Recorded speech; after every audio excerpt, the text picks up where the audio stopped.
Cheating Story exposed the channel dedicated to intense real-life stories of betrayal, justice, and the moments that change everything. The truth has a way of revealing itself at the worst possible time. Or the best. I never thought a Tuesday night at Brennan's pub would destroy 5 lives. But then again, I never thought I'd be the kind of person who'd let it happen either. My name is Lawrence Mitchell. I'm 47 years old. I've been the director of the Commonwealth Scholarship Foundation for 9 years. Before that, I spent 15 years as a prosecutor. I know how power works, I know how institutions work, and I know exactly what happens when young people think they're invincible. But that night I wasn't thinking about any of that. I was just trying to enjoy a drink with my wife. Her name is Alana. She's 32. We met 4 years ago at a legal conference in Boston. She's a corporate attorney. Brilliant, confident, and yes, objectively beautiful. I know how it looks. I know what people think when they see us together. The age gap, the fact that I'm, let's be honest, average-looking at best, graying hair, a bit of a gut despite my best efforts at the gym, wire-rimmed glasses that make me look exactly like what I am. A middle-aged bureaucrat who spends his days reviewing financial aid applications. Alana doesn't care. She never has. She fell in love with my mind, my sense of humor, the way I see the world, at least. That's what she tells me, and I believe her because after 4 years of marriage, she's never given me a single reason not to. We go to Brennan's every other Tuesday. It's our spot. Nothing fancy. Just a neighborhood pub near the University District. Good beer, better wings, quiet enough to actually have a conversation. The bartender knows us, knows our order. Guinness for me, Pinot Grigio for her, extra celery with the wings. That Tuesday was October 15th. I remember because it was 2 days before the scholarship disbursement deadline. I'd spent the entire day reviewing appeals. Students whose funding was being cut due to academic probation or disciplinary issues. Exhausting work. The kind that makes you feel like you're drowning in other people's problems. So when 5:30 finally rolled around, I was ready for that Guinness. We got to Brennan's around 6:15. The place was maybe half full. A few older regulars at the bar, some couples in the booths, nothing unusual. We took our normal spot, a high-top table near the window, ordered our drinks, started talking about our days. Alana was dealing with a merger that was going sideways, some tech startup that thought they could circumvent standard acquisition protocols. She was frustrated, venting about the CEO's arrogance. I was half listening, mostly just enjoying being near her. Watching the way she gestures when she's worked up. The way her eyes flash when she's indignant. That's when they walked in, 5 guys. Early 20s, all wearing Callahan University hoodies, the expensive kind with the embroidered crest, the kind that screams my parents pay full tuition. They were loud immediately, that aggressive kind of loud that young men do when they're trying to impress each other, laughing too hard, taking up too much space. They grabbed a table near us, maybe 10 feet away, started ordering rounds of shots. I didn't think much of it. College kids being college kids. Brennan's is close to campus. We see students there all the time, but then one of them noticed us. I didn't see which one said it first. I just heard the laugh, that particular kind of laugh that's designed to be overheard, performative cruelty. Then, dude, how the hell is that guy with her? My stomach tightened. Alana's eyes flickered toward their table. Then back to me, her jaw set. I could see her calculating whether to say something. I shook my head slightly. Not worth it. But they weren't done. Seriously. Look at her and look at him. That's his daughter. Right, has to be more laughter. Now man, look at the rings. That's his wife. Oh my God, that's his wife. No way that's real. He's gotta be loaded. That's the only explanation. Alana's face had gone very still. She has this thing she does when she's angry. She gets very quiet, very controlled. Her hand tightened around her wine glass. Lawrence, she said quietly. We should go. I should have agreed. Should have paid the tab and left. Should have been the bigger person, but something stopped me. Maybe it was the prosecutor in me. The part that spent 15 years watching criminals talk themselves into deeper holes. Watching people who thought they were smarter than everyone else destroy their own lives with their mouths. Or maybe I was just tired of being underestimated. No, I said. Let's stay, finish our drinks. Alana looked at me carefully. You sure? Yeah, I'm sure, the comments continued. They weren't even trying to be subtle anymore. I'm telling you, he's rich, probably owns some company, that's the only way. Or she's got daddy issues, like serious ones. Bro, imagine being that guy, waking up every day knowing your wife is way out of your league. That's gotta mess with your head. One of them, I later learned his name was Tyler Brennan, pulled out his phone, started recording. I could see him angling it toward us. This is going on TikTok, caption. When your sugar daddy takes you to the local dive bar. They all cracked up. Alana's face had gone red. Lawrence, they're recording us. We need to. It's fine, I said calmly. Let them. She stared at me. What? Trust me, just trust me. I took a slow sip of my Guinness, looked at her directly, smiled, put my hand over hers on the table. The recording continued. Another one of them. I'd learn his name was Connor Hastings. Decided to escalate. Got up, started walking toward our table. Oh no, I thought, here we go. Hey man, Connor said, stopping next to our table. He was smiling, that fake friendly smile that's really a threat. I just gotta ask, and I mean this with all due respect, how'd you land her? I looked at him for a long moment. His eyes were slightly glassy. He'd already had a few drinks. His friends were watching from their table, phones still out. Luck, I said simply. And the fact that she values intelligence over appearances. His smile faltered for half a second, then it came back. Meaner, right, intelligence, sure. He looked at Alana. You know, there's a whole bar full of better options if you ever want to, you know, trade up. Alana's voice was ice. Walk away now. Hey, I'm just saying, life's short, you're clearly settling, I'm offering you an out. That's when I spoke again, still calm, still measured. What's your name? He blinked. What, your name? I'd like to know it. Connor Hastings. Why? And your friends, what are their names? He looked back at them, confused. They shrugged, playing along. Tyler, Brandon, Kevin, and that's Joel. He pointed to each of them. Good to know, I said. And you all go to Callahan University? Yeah, juniors, why? You gonna call the dean? He laughed. His friends joined in. Maybe, I said. We'll see. He snorted. Whatever, old man, enjoy your, whatever this is. He gestured at Alana dismissively. Then walked back to his table. They continued for another 20 minutes. More comments, more recording, more jokes about age gaps and gold diggers and pathetic old men. I sat there quietly, finished my beer, ordered another. Alana was vibrating with controlled fury, but she followed my lead, stayed quiet. Finally, around 7:30, they paid their tab and left, still laughing, still recording the moment they were gone. Alana turned to me. What was that? What was what? That the whole calm thing, getting their names, you never do that. I pulled out my phone, opened my work email, started typing.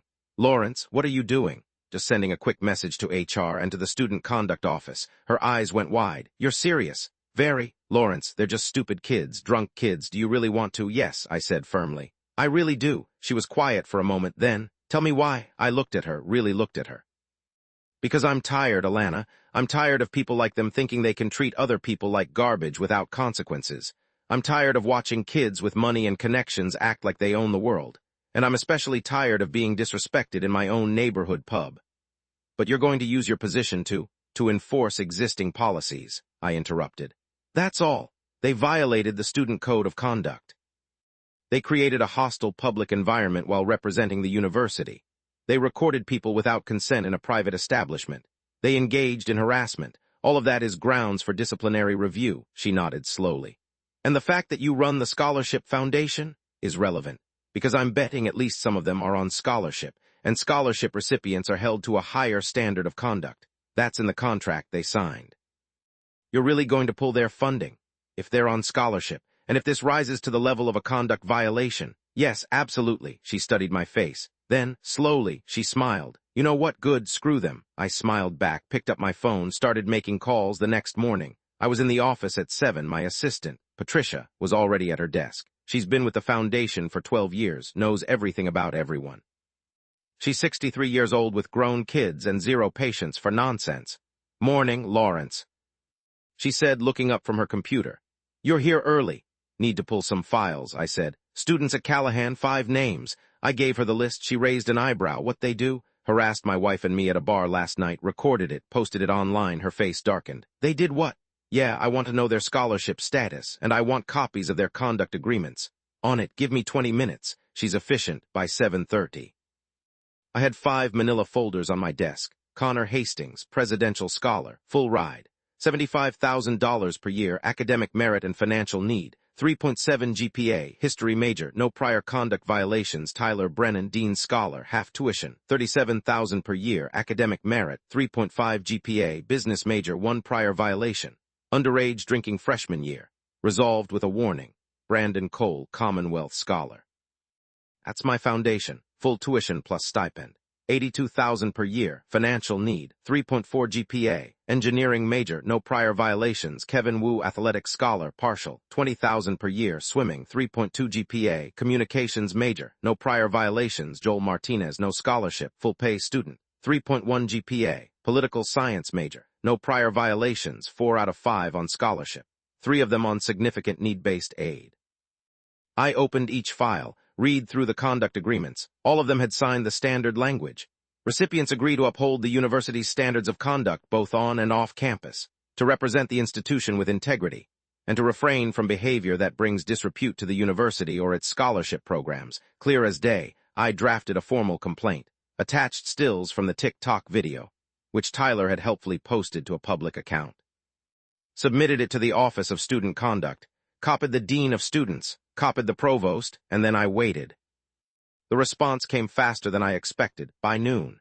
I had an email from Dean Carrington, Judith Carrington. She'd been Dean of Students for 6 years, former Marine, no nonsense, fair but tough. Lawrence received your complaint. This is concerning. I'm opening an investigation immediately. The students will be notified today and given 48 hours to respond. A hearing is scheduled for Monday at 10 a.m. You and your wife will need to provide testimony. Are you both available? I wrote back confirming. Alana was less enthusiastic when I told her. You want me to testify in front of a disciplinary panel? Just tell them what happened, what you heard, what you saw. Lawrence, I'm a lawyer. I know how this works. If I testify, I become part of this. If they lawyer up, and they will, this could get ugly. They harassed you, I said firmly. You have every right to tell your story, she sighed. Fine, but if this blows up, you're buying me a very expensive dinner. Deal. That Friday, I got a call from an unknown number. I almost didn't answer, but something made me pick up. Is this Lawrence Mitchell? A woman's voice tense. Yes, who's this? My name is Diane Hastings. I'm Connor Hastings' mother. I need to speak with you. It's urgent. I paused. Mrs. Hastings, if this is about the disciplinary proceeding, you should be speaking with the Office of Student Conduct, not me. I know who you are, she said quickly. I know you run the Scholarship Foundation. I know you're the one who filed the complaint. Please.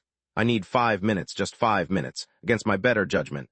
Fine, 5 minutes, she took a breath. My son made a mistake, a stupid, drunken mistake, but he's a good kid. He's never been in trouble before. He works hard. He's on the dean's list. He volunteers at the campus food bank. He's not some monster. Mrs. Hastings, please just let me finish. His scholarship. Everything. We can't afford Callahan without it. His father and I, we're middle class. We make too much for need-based aid, but not enough to pay $70,000 a year out of pocket. If he loses that scholarship, he's done. He'll have to drop out. That's not my decision to make, I said. The conduct review will determine whether, but you have influence, she interrupted. You filed the complaint. You can withdraw it, or you can recommend leniency. Please, I'm begging you. Don't ruin my son's life over one stupid night. I felt something twist in my chest, not guilt, exactly, but something close to it. Mrs. Hastings, your son harassed my wife in public. He recorded it and posted it online. He made her feel unsafe and disrespected. Do you understand that? Silence. Her voice cracked. I know, I saw the video. I'm so sorry. He's so sorry. He's been sick about it all week. He knows he messed up. Has he apologized? I asked. To us. He wants to. He's afraid. He thinks you hate him. I don't hate him, I said honestly. I don't know him, but I do know what he did, and I know that actions have consequences. Please, she was crying now. Please, he's my baby. He's 20 years old. He made a mistake. Don't take his future away. I closed my eyes, took a breath. Mrs. Hastings, I appreciate your call. I really do. But this is out of my hands now. The university will conduct its review. They'll make a decision based on the facts and the conduct code. That's how this works. But you'll be at the hearing, you'll testify, they'll listen to you. I'll tell the truth, I said. That's all I can promise. I'll tell the truth about what happened, and I'll let the panel decide. She was quiet for a long moment. Then, you're really going through with this? Yes, even though it could destroy his life. He made that choice, I said quietly. Not me. She hung up. I sat there for a long time after that call. Staring at my phone, feeling complicated. Alana found me like that an hour later. You okay? She asked. His mother called. Whose mother? Connor Hastings, the kid who, her face shifted. What did she want? To beg me to drop the complaint or recommend leniency. And I told her I'd tell the truth at the hearing, that's all. Alana sat down next to me, put her hand on my shoulder. You're having second thoughts. No, maybe, I don't know. I rubbed my face. What if I'm overreacting? What if this really is just kids being stupid? What if I ruin someone's life over? Over what? Some insults, some embarrassment. Lawrence. She turned my face toward hers. Look at me. What they did wasn't just some insults. They targeted us. They mocked you for your appearance and me for being with you.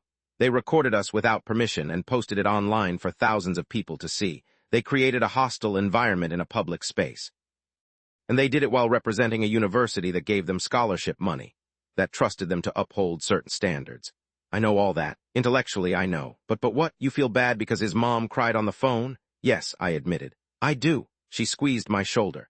That's because you're a good person, but being a good person doesn't mean letting bad behavior slide.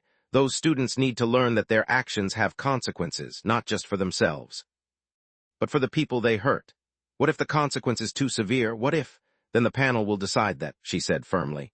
That's literally their job, to weigh the violation against the punishment. You're not judge and jury here, Lawrence. You're just a witness. You're just telling your story. Let them decide what happens next. I nodded slowly. She was right. She was always right. Okay, I said. Okay, we do this. The hearing was Monday morning at 10. Room 304 in the administration building. Conference room with a long table and uncomfortable chairs. The panel consisted of 3 people. Dean Carrington, Professor Angela Torres from the Ethics Department, and Nathan Greaves, a senior student representative. The 5 students sat on one side of the room with a lawyer. A guy named Philip Thornton, expensive suit, partner at some downtown firm. The students looked terrified, Connor especially. His eyes were red, like he'd been crying or not sleeping, or both. Alana and I sat on the other side with Brendan Walsh. The university's counsel, Dean Carrington, called the hearing to order. This is a disciplinary review for Connor Hastings, Tyler Brennan, Brandon Cole, Kevin Wu, and Joel Martinez. The charges are harassment, violation of the Student Conduct Code, and conduct unbecoming of scholarship recipients. Mr. Mitchell, you filed the complaint. Would you like to present your testimony? I stood, cleared my throat. On the evening of October 15th. My wife and I were having dinner at Brennan's pub. The 5 students entered the establishment around 6:30. They took a table near ours shortly after. They began making loud comments about my appearance and my relationship with my wife. The comments were clearly intended to be overheard. They included statements suggesting that my wife was only with me for money, that I was too unattractive to be with someone like her, and that she was settling. I pulled out my phone. Showed the TikTok video that Tyler had posted. One of the students, Mr. Brennan, recorded us without our knowledge or consent and posted this video to social media with a mocking caption. Another student, Mr. Hastings, approached our table and directly confronted us. He made inappropriate comments to my wife and suggested she should trade up to someone else. I looked at the panel. This wasn't a one-time comment or a joke that went too far. This was sustained harassment over approximately 30 minutes. It made my wife and me feel unsafe, disrespected, and targeted, and it violated the conduct standards that these students agreed to uphold when they accepted their scholarships. I sat down. Dean Carrington nodded. Mrs. Mitchell, would you like to add anything? Alana stood. She was composed, professional, every inch the attorney. I'd like to emphasize that this wasn't just about insults. What these students did was create a hostile environment in a public space. They made assumptions about my relationship based on my husband's appearance and our age difference. They reduced me to an object, a prize, something to be won or traded, and they did it publicly, loudly, and with the intent to humiliate us. She paused. I've dealt with sexism in my career. I've dealt with people who underestimate me or objectify me, but this was different. This felt like targeted cruelty, and the fact that they recorded it and shared it online. That they thought this was entertainment. That's what concerns me most, because it shows a fundamental lack of empathy and respect for other people. She sat down. Philip Thornton stood. May I respond? Dean Carrington nodded. My clients deeply regret their actions. They were intoxicated. They made poor decisions, but this was not malicious. This was not targeted harassment.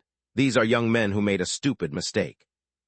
A mistake that has already cost them dearly in terms of stress, anxiety, and social consequences. The video was taken down within 24 hours. They've apologized privately to Mr. and Mrs. Mitchell. No, they haven't, I interrupted. Thornton blinked. Excuse me? They haven't apologized, not to us. Mrs. Hastings called me, but none of the students have reached out directly. Thornton looked at his clients. Connor's face went white. Well, they intended to. Intent doesn't matter, Alana said coldly. Actions matter. Professor Torres spoke for the first time. Mr. Hastings. Would you like to say anything? Connor stood slowly. His hands were shaking. I'm sorry, I'm so sorry. I don't know what I was thinking. I was drunk and stupid, and I thought I was being funny. But I wasn't. I was being cruel, and I hurt people who didn't deserve it. I can't take it back. I wish I could, but I can't. All I can do is say, I'm sorry, and I promise I'll never do anything like that again. He sat down, looked like he might throw up. Tyler spoke next. I shouldn't have posted the video. I wasn't thinking about how it would affect you. I was just, I don't know, trying to get likes, trying to be funny for my followers. It was selfish. I'm sorry. Brandon, Kevin, and Joel all offered similar apologies, some more sincere-sounding than others. Dean Carrington made notes. Thank you. We'll now deliberate. You'll all receive written notification of our decision within 72 hours. We got the decision Wednesday afternoon. Connor Hastings, 1-year suspension. Scholarship revoked for the suspension period. Must complete a course on ethics and interpersonal respect before being considered for reinstatement. Must issue a formal written apology to Mr. and Mrs. Mitchell. Tyler Brennan, 1 semester suspension. Scholarship reduced by 50% for the following academic year. Must complete community service and an ethics course. Brandon Cole, academic probation for 1 year. Scholarship reduced by 25%. Must complete an ethics course. Kevin Wu, academic warning. No change to scholarship status. Must complete an ethics course. Joel Martinez, academic warning. Must complete community service. I stared at the email for a long time. Connor's life, essentially upended. A year of his education gone. His scholarship gone. His trajectory completely derailed because of one night. One stupid night I felt sick. Alana read the email over my shoulder. You okay? She asked softly. No, I said honestly. I don't know if I am. Lawrence, they made their choices. Did they, or did I make it for them when I filed that complaint? You filed a complaint about genuine harassment. The panel decided the punishment. You didn't do this. They did. I knew she was right. Logically, I knew, but it didn't help. That Friday, I got another call from Diane Hastings. I almost didn't answer, but I did. You destroyed him, she said immediately. No hello, just accusation. You destroyed my son. This Hastings, he's dropping out. Did you know that? He can't afford to stay enrolled without the scholarship. He can't sit out for a year and then come back. We don't have that kind of money, so he's done. He's dropping out, and it's your fault. I closed my eyes. I'm sorry, I truly am, but nothing. You wanted revenge. You got it. Congratulations. I hope it was worth it.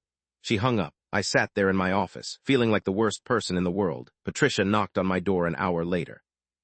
Boss, you got a minute?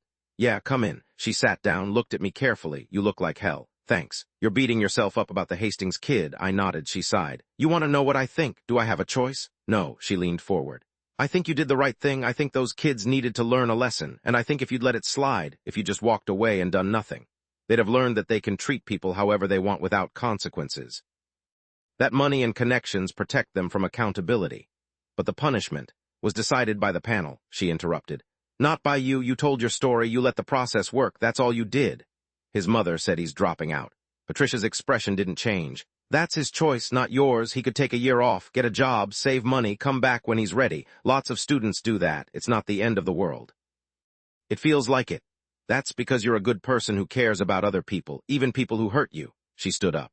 But here's the thing, Lawrence, you can't protect everyone from the consequences of their actions. Sometimes people have to fall. Sometimes they have to lose something important. That's how they learn. That's how they grow. She left. I sat there for a long time, thinking. A week later, I got an email from Connor Hastings. Subject: apology, Mr. Mitchell. I know this email is required as part of my disciplinary agreement, but I want you to know it's not just a checkbox for me. I've spent the last 2 weeks thinking about what I did, about how I treated you and your wife, about the assumptions I made and the cruelty I showed. I don't have an excuse. I was drunk. But that's not an excuse. I was showing off. But that's not an excuse either. The truth is, I was an asshole. I saw 2 people minding their own business and I decided to make them the butt of a joke, because it made me feel big. It made me feel powerful. It got laughs from my friends. I didn't think about how it made you feel. I didn't think about your wife and how she'd feel being objectified and mocked. I didn't think about the fact that you were real people with real feelings. I just didn't think, and now I'm paying for that. I'm not going to lie and say I think the punishment is fair. I don't. I think a year suspension is harsh. I think losing my scholarship is devastating. I think having to explain to future employers or graduate schools why I have a gap in my education is going to haunt me for years. But I also understand why it happened. I broke the rules. I violated the conduct code I signed. I represented the university poorly. And most importantly, I hurt people. Dropping out, not because I want to, but because my family can't afford for me to stay enrolled without the scholarship. We're going to lose the tuition we already paid for this semester. That $17,000 we'll never get back. My parents are devastated. I'm devastated, but again, that's on me, not on you. I'm writing to say I'm sorry, truly sorry, not because I have to, but because I mean it. I'm sorry for the comments. I'm sorry for approaching your table. I'm sorry for making your wife feel uncomfortable and disrespected. And I'm sorry for thinking that any of it was funny or acceptable. I hope someday I can make this right. I don't know how yet. But I hope I get the chance. Sincerely, Connor Hastings. I read the email 3 times, then I did something I probably shouldn't have. I called Dean Carrington. Judith, it's Lawrence. Do you have a minute? Of course, what's up? The Hastings case. I got his apology email, and I've been thinking. Okay, is there any mechanism for appeal or reconsideration? Silence. Lawrence, are you saying you want to recommend leniency? I'm saying I want to explore options. The kid is dropping out. His family can't afford to keep him enrolled, and I'm wondering if there's a middle ground between full punishment and letting him off completely. Why? She asked bluntly. He harassed you and your wife. The panel found him in violation. He got what he earned. I know, but I don't know. Maybe the punishment is working. Maybe he's actually learning something, and maybe destroying his entire academic future isn't the right answer. She sighed. You're too soft, Lawrence. Maybe, but I'm also practical. If we suspend him for a year and he never comes back, What did we actually accomplish? He doesn't learn, he doesn't grow, he just becomes another kid who dropped out because of one mistake. But if we modify the punishment, keep him enrolled but on strict probation, require community service, counseling, regular check-ins, maybe we actually create real accountability and growth. You'd be willing to advocate for that after everything? I don't know yet, I need to think about it, but yeah, maybe. I'll look into the appeals process, but Lawrence, don't do this out of guilt. Do it because you genuinely think it's the right call. I will. I talked to Alana that night. You want to help him? She asked incredulously. After what he did, not help, just reconsider the severity. He's dropping out, Alana. His family is losing $17,000. His entire trajectory is derailed, and I keep thinking, is that really proportional to what happened? He harassed us, he mocked you, he objectified me, he recorded us and posted it online. I know, and he should face consequences, but should those consequences include destroying his education? She was quiet for a long time. What do you want to do? She finally asked. I want to see if there's an appeals process. I want to recommend modified punishment, probation instead of suspension, scholarship restored but at reduced level, required counseling and community service. Strict behavioral contract, one more violation and he's done permanently. You're serious? Yeah, I think I am. She studied my face. Why really? Why do you care? I thought about that. Because I spent 15 years as a prosecutor. I watched the criminal justice system destroy people, young people, people who made mistakes, and sometimes the punishment fit, but sometimes it didn't. Sometimes we threw the book at someone for a relatively minor offense and turned them into career criminals because we gave them no path back, no chance at redemption. I paused. This kid made a terrible mistake, a cruel mistake, but he's 20 years old, he's not a monster, he's not irredeemable, and I think if we completely destroy his future, we're not teaching him anything except that one mistake can ruin your entire life. And that's not the lesson I want to teach. Alana was quiet for another long moment. Okay, she said finally. Okay, if you think this is the right call, I trust you, do it. Kissed her forehead. Thank you. But Lawrence, if he screws up again, even once, you let it go, you don't save him twice. Deal? Deal. The appeals process took 2 weeks. I submitted a formal request for reconsideration.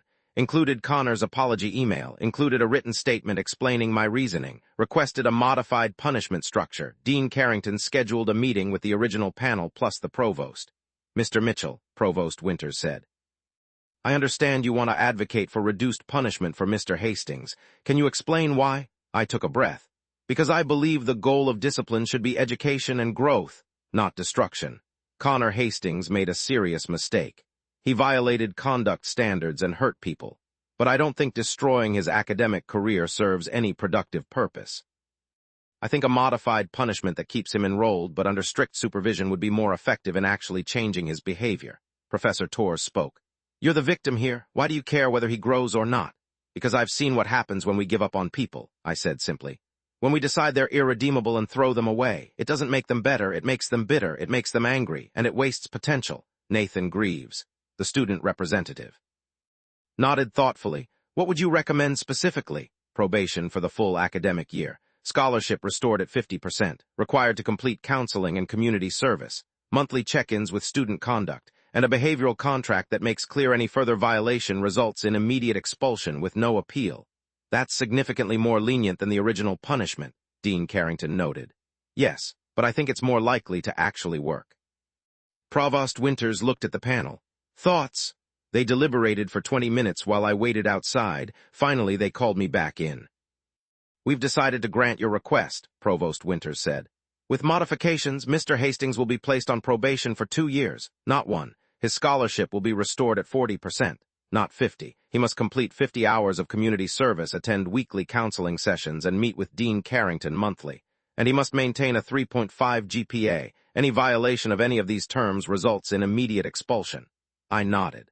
Thank you. Don't thank us, Dean Carrington said.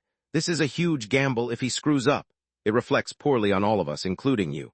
I understand. I called Connor that afternoon. Hello? He sounded wary. Connor, it's Lawrence Mitchell. Silence. I don't understand. Why are you calling me? I advocated for an appeal of your punishment. The panel agreed to modify it. You're not suspended. Your scholarship is being partially restored. But there are conditions, strict conditions. What? Why would you? I don't. Because I believe people deserve second chances, I said. But this is your only one, you understand that? Yes, sir, I understand. Good, you'll get the official notification tomorrow. Read it carefully, follow every requirement, don't make me regret this. I won't, I swear I won't, Mr. Mitchell. Thank you so much. I don't know how to. Don't thank me yet. Thank me in 2 years when you graduate. Prove that this was the right call. I will. I promise. That was 8 months ago. I haven't spoken to Connor since that phone call. But I've got updates from Dean Carrington. He's maintained a 3.6 GPA, completed his community service hours, never missed a counseling session or a check-in meeting. No further conduct violations. Tyler Brennan transferred to another school. Couldn't handle the stigma. Brandon Cole graduated last spring. Got a job at an engineering firm in Chicago. Kevin Wu is still swimming. Still passing his classes. Joel Martinez, I heard he dropped out for unrelated reasons, and me? I'm still processing it all. Some days I think I did the right thing, that I balanced justice with mercy, that I gave a kid a real chance to learn and grow. Other days I wonder if I was too soft, if I let him off too easy, if I sent the message that harassment isn't that serious. Alana says I did the right thing. Patricia says I did the right thing. Dean Carrington says time will tell. I guess that's the truth. Time will tell. But here's what I learned from all of this. Power is complicated. When you have power, the power to affect someone's life, you have to use it carefully. You have to think about not just what someone deserves, but what actually serves justice. And sometimes those two things aren't the same. Revenge is easy. Mercy is hard, but mercy isn't the same as weakness. Mercy with accountability, that's the sweet spot. That's where real change happens. And people are complicated too. They're not heroes or villains. They're just people, capable of cruelty and capable of growth. Sometimes even at the same time. Connor Hastings was cruel to me and my wife. That's a fact. But he's also a 20-year-old kid who made a terrible mistake and has spent 8 months trying to make it right. Both things are true. I don't know if he'll finish his degree.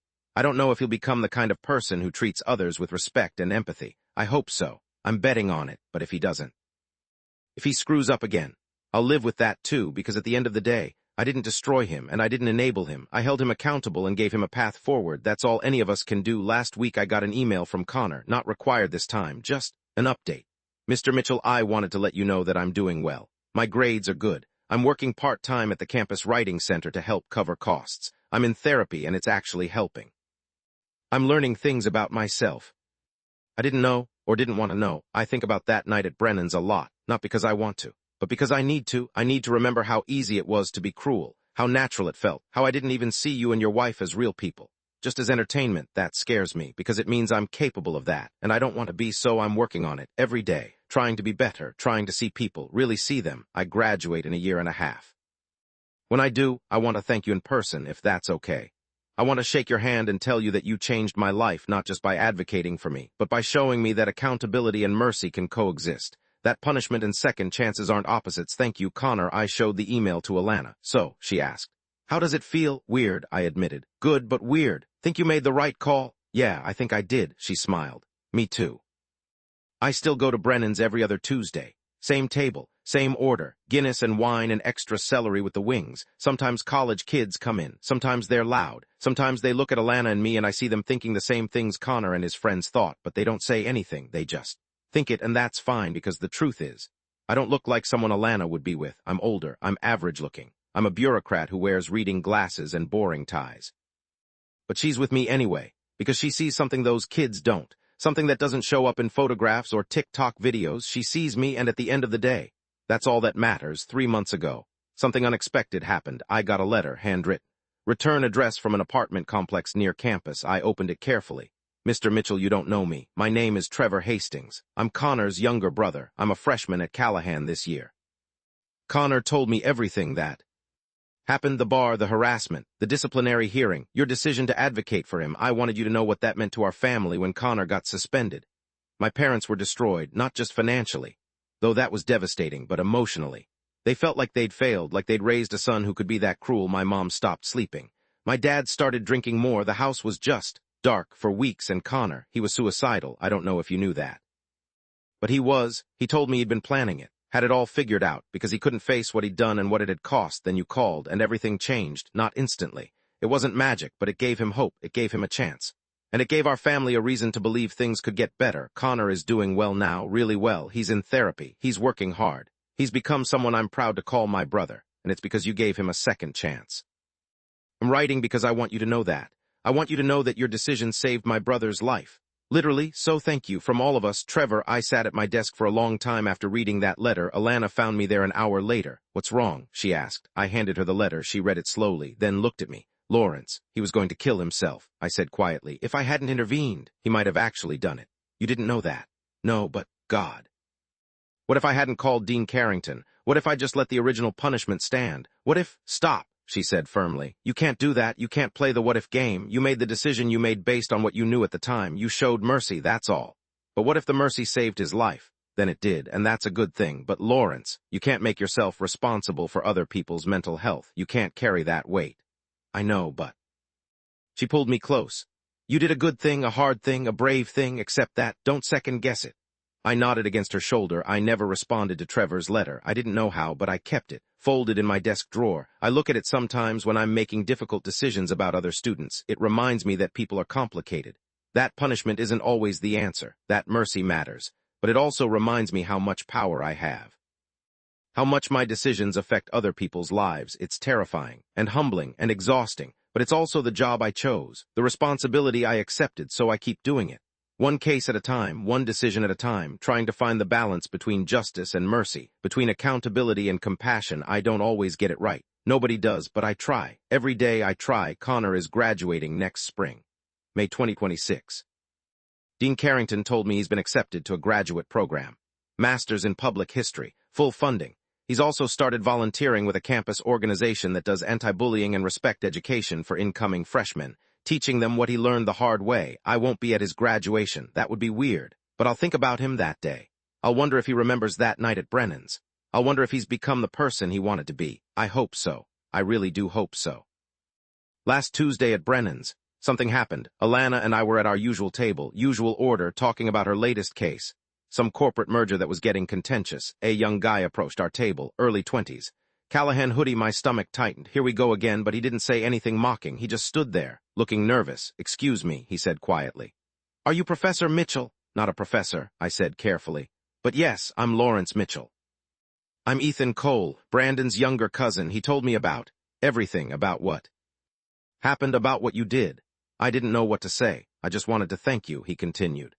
Brandon changed after that, he really did. He used to be kind of an asshole, always making jokes at other people's expense, always punching down, but after the hearing, after everything, he got serious, started thinking about how he treated people, started being better. He paused. He told me to watch out for you, said if I ever saw you here, I should say thank you, so, thank you. Then he walked away. Alana looked at me. Did that just happen? I think so. Weird. Yeah, really weird, but also kind of nice. So that's the story. That's how a Tuesday night at a bar turned into a disciplinary hearing, turned into an exercise in mercy, turned into whatever this is. I don't have a neat moral. I don't have a tidy conclusion. All I have is this. People are capable of terrible things, and people are capable of change. And sometimes, if you're lucky, if you're careful, you can hold both truths at the same time. You can demand accountability and offer grace. You can be hurt and still show compassion. You can use your power to punish. Or you can use it to teach. I chose to teach. I chose to believe that a 20-year-old kid who made a cruel mistake could become a better person if given the chance. Time will tell if I was right, but even if I wasn't, even if Connor falls back into old patterns, even if this was all for nothing, I'll still believe I made the right call. Because the alternative, the idea that people are defined by their worst moments and can never grow beyond them, that's too dark, that's too cynical. I can't live in that world, so I'll keep living in this one, the complicated one, where mercy is risky and accountability is necessary and the line between justice and revenge is thinner than we'd like to admit. I'll keep making hard decisions, keep second-guessing myself, keep hoping I'm doing more good than harm, and I'll keep going to Brennan's every other Tuesday, same table, same order, same wife who sees me when other people don't. That's enough. That has to be enough. This is Cheating Story Exposed, where the truth isn't always simple, but it's always worth telling. Sometimes the people who hurt us are the same people who teach us the most important lessons. Sometimes justice looks like punishment, and sometimes it looks like a second chance. The trick is knowing which one serves the greater good. I'm still figuring that out. Maybe I always will be, but I'm okay with that, because in the end, we're all just doing our best, making choices with imperfect information, hoping we're leaving the world a little better than we found it, and if that's all we can do, then that's exactly what we should do. When they mocked me for being out of my league, they had no idea I controlled their futures. But revenge isn't the same as justice. And sometimes the hardest choice is the one that offers grace.